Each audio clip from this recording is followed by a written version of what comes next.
So, um, so talking about the twin flame element, I've looked into the vibration of that in the past, and the concept of twin flame, and the concept of soulmate, and the concept of soul family. Did you want to talk about that a little bit? We can get into that if you like. Yeah, of course, because I guess that's where I have work to do. Because me, like loving unconditionally all the world and all the universe, it's doing perfectly fine. Like I have no trouble like loving the one that harms me or the one that harms other. I understand that, let's say, divine is everywhere in all kinds of weird ways, being the first and the last, you know. Hmm. But it's more or less that the really, as you say, twin flames, soul family, all this stuff. I feel challenged by many situations, and I guess I'm trying to respond better each time. You know, be a better student, learn. Yeah, absolutely. That's definitely the approach that I try to do. That I try to take. I'm not always in the state of mind to be aware of that. Sometimes, I get upset, I get sad, I get lost, and then, as I calm down, I start to see a little bit of what the bigger picture was. So sometimes I'm definitely um, in that place where I don't know what's going on, or at least I think I do, but it's really I'm focusing on you know circumstances and small incidences or small experiences that don't speak to the bigger reasons. And so the spiritual path has a lot to do with broadening your perspective, right? Um, with regards to the relationships that are like soul family, and then soul mates, and twin flames, um, I'm finding that it's a as you find yourself in other people, um, soul family are people that you feel ready to talk with. Like, you're willing to be honest with them. And so often your own family, if you have a good rapport with them, there's like no reason for you to hide anything. You speak your mind, and whether that's comfortable or not, they're individuals that are ready to receive any piece of you, right? Yeah. So oftentimes we find our parents or siblings or best friends, we've had for life, fit into that category. But as you're probably figuring out these days, there's people that are outside the people we grew up with that are also willing to hear us in our transparent and barren, ways, because they have this sort of, on one level, it looks like patience. Sometimes the patience has a very short limit. There's a point at which they say, all right, you've talked enough. I'm fed up with what you're saying. I'm going to talk to you now about what I'm hearing. But soul family is definitely a feedback mechanism. It's not just someone who's there to listen to you. They're going to be honest back, right? And Yeah. they're going to portray their inner point of understanding and perspective back. And we need that. We need people who are going to be honest with us, as this world that has so many beliefs, where people are not in trust because so many beliefs are so different. They don't want to feel out of place. People are not being so honest. Soul family are those people that you have a very high propensity for being just blunt, you know and we need to be able to practice that. And sometimes soul family is the first place we're willing to do that, versus bigger world family, right? Everybody family. So, Yeah, but you know the saying that knowledge is knowing what to say, and wisdom is knowing when to say it. mm, I feel like we discover that Oh, constantly. yeah, You because know. that's what I'm noticing. You know, I have so much to say or to do to help people, or some advices. Hmm. But I'm finding that you gotta wait the right moment, otherwise they won't hear you or they're gonna get mad. Like, it's happening mainly with my mom.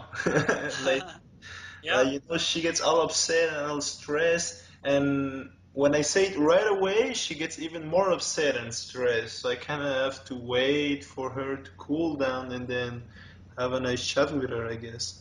Yeah, yeah, because sometimes, well, one thing you may notice, and I'm getting another strong visual from you, is when we want to help someone, and we actually have an honestly really good idea of how to help them, right? Um, and and we're really ready to. There's this place where they're not ready, and despite us having a really good understanding, they're not able to digest it. It's like in that place and time, the vibration is too different from where they are, right? It's like somebody's just got fired and they're throwing plates or whatever, and you say, look, all you need to do is have love and you'll get through this. That's the last thing they're going to be able to understand because their vibration's so far from that, right? They'll be like, you're against me too because you can't understand where I'm coming from. And Yeah. they throw a plate at you or something. So when they're calmed down, that's that's an indication that their vibration is not as far away from where you are in being able to talk with them. But there's also a place where, as you can go and start throwing plates too, right?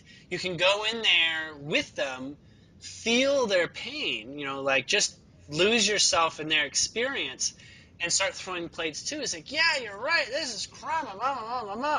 Oh my gosh, oh my gosh. And in some cases, you may look back and say, I'm making this worse. But Yeah. sometimes that's what people do for each other. They say, you know what? Let's take this ship rock bottom. We're going to do it together. I'm going to help you get down to rock bottom fast. And then there's a pivoting point. And then some people, they'd say, you brought me to rock bottom. But you say, you know what? We explored rock bottom together. And together, we're going to explore our way out of this. And so you have like a good cry afterwards, right? All hope is lost, sort of rock bottom feeling. And then because you're tied at the hip, because you honestly do love the person, your empathy is strong with the individual, you can walk your way back up, to a lighter vibration. And you can do it, without using the predisposition of how things can be. It's like you got a new path. You can decide now better, like how you would like things to be because you have nothing to lose. You've already lost the old ideas that made you upset. Now you can construct constructive new ones. And we do that with each other. And some people, the relationship, they're not ready to do that, for like a stranger. But they may do that for like a sibling or their parent or whatnot. And honestly, in order to truly go through that journey, it takes a great deal of empathy, right? It takes a great deal of, sometimes they need to tell you some things that are part of the story that you didn't know. Like, why are you freaking out because you lost your job or wherever? And they tell you something new. Well, because this is a job that my father lost and I couldn't take care of the family, and it's bringing up other stuff. It's like, oh, that's good. That's good. You should talk about that. Even if, you're going through it, you're discovering something.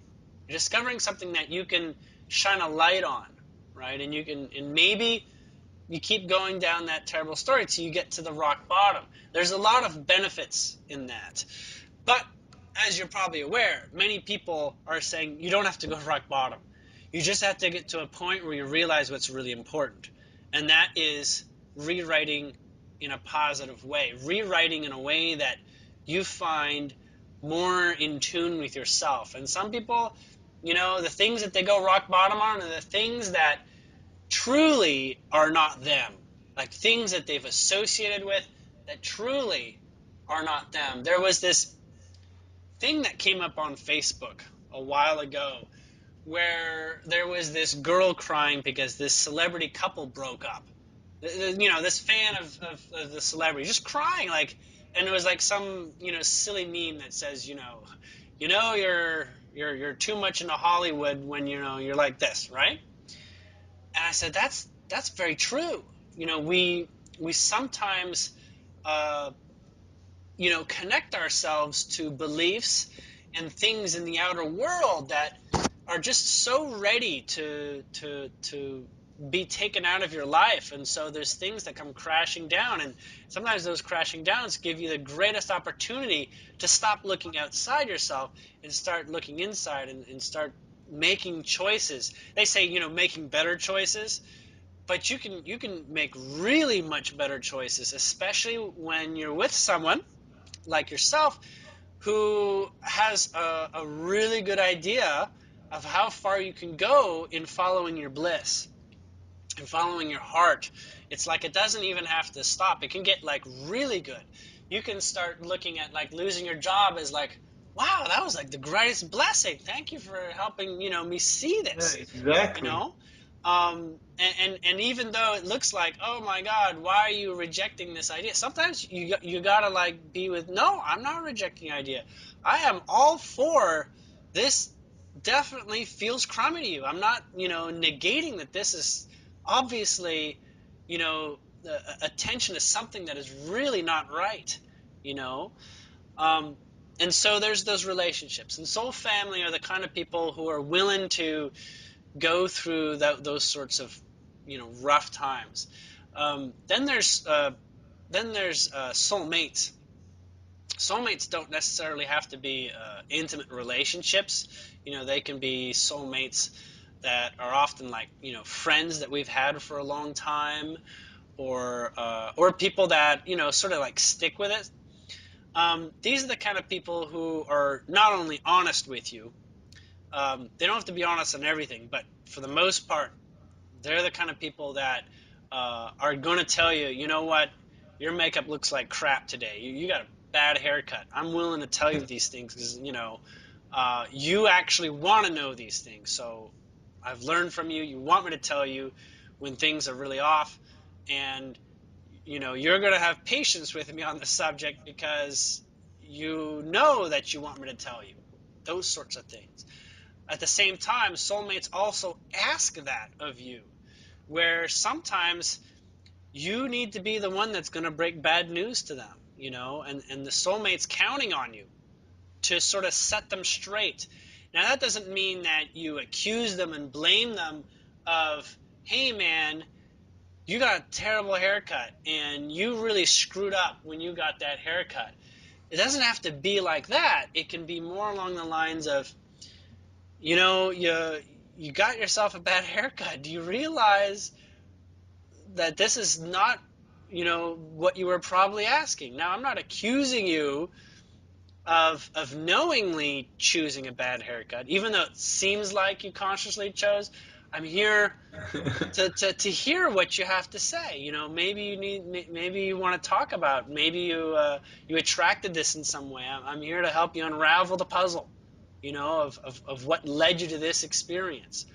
And so oftentimes soulmates are the ones that, you know, in the end, they're the ones that are also going to be very patient.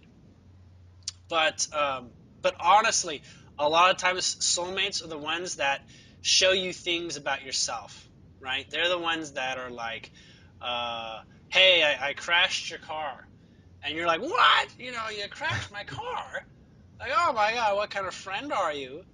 And they're like, well, honestly, you, I don't know what to tell you. And you're like, what? How can you not have something to tell me?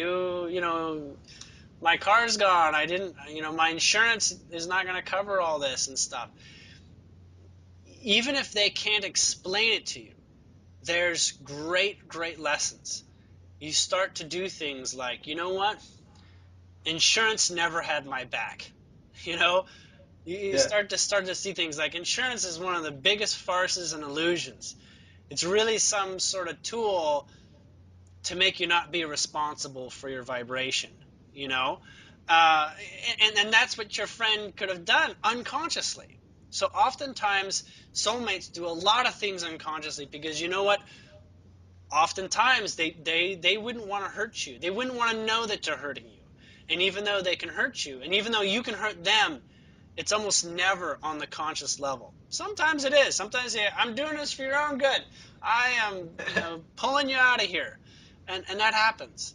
Um, and then there's, well, that's a lot what uh, soulmates do. The ones that are really willing to take a beating for being in your life. Oftentimes these are the people that we marry or have long-term relationships with. But the twin flames is, as you're probably aware, is actually more rare than Yeah, soulmates, right? Twin flames are the ones that um, almost like a copy of you. Like they have the same skills and advantages often, or a good deal of so many similarities to you, that they also come with all the same problems. Right now, on the one level, twin flames sound excellent because you know what? You got someone that you can agree with on almost everything, right? Like, hey, we kind of are on the same page about so much. But at the same time, you also escalate when things are wrong. You both go through hell together, and you both are like, carrying each other back up the mountain, and sorting that out. It's like you're both willing to explore hell, right? When one person, and it may not be like you both have the same flaw directly. Let's just say one person, their dog dies, right? They're your twin flame. They lose their dog, and although you weren't in love with the dog like your twin flame was, you go through the same hell that your twin flame does, right? Because you're so emotionally connected as you understand and begin to understand what it's like to lose a dog through the person that has such a similar experience to understanding life as you. So you go down there too, and you're saying, and you honestly want to help out, but sometimes it's like one of those things that I talked about before. Sometimes you both got to go all the way to hell together, you know yeah, and and and that I sort of also thing think, happens a lot, I think, and it's a really beautiful thing when you identify that your relationship is not together only to make yourself happy, right? Like you're not meant to feed each other happiness, but to be there to maybe find what it takes to bring yourself back up and support each other back and forth. Sometimes you take turns, say, I'm going to lift you up this part of the mountain, and then you take turns doing that. Say, oh yeah, this and that. Um, and so oftentimes twin flames go into depression together, and they go into elation together. Um, there's a great level of personal development when you begin to understand that everything is a mirror, right? Everything is an attraction, including a copy of you, like a clone of some sort, maybe just the opposite sex. And sometimes, the opposite sex is very compelling because it helps identify, say, if you're male, it helps identify a more feminine side of you that you don't see, and you're helping identify for the other the more masculine side. yeah, exactly. Yeah, Like that sort bringing of two, dynamic. yeah, like bringing two opposite point of view that actually seem to go, that actually go perfectly well together, like It's both like sides of the coin, right? yeah, or like bifocal vision, right? You get a clearer experience from both people's perspectives, and that sort of like describes a larger world. It describes a larger theme, that describes a larger space of awareness. As long as you're not immediately in the rejecting the other person's view, right? And twin flames tend to be in that position where you say, I can't reject your view very long because you know what? I can see how I'm sort of the same way, and that happens often enough, at least with those that are prepared to call the relationship twin flame relationship.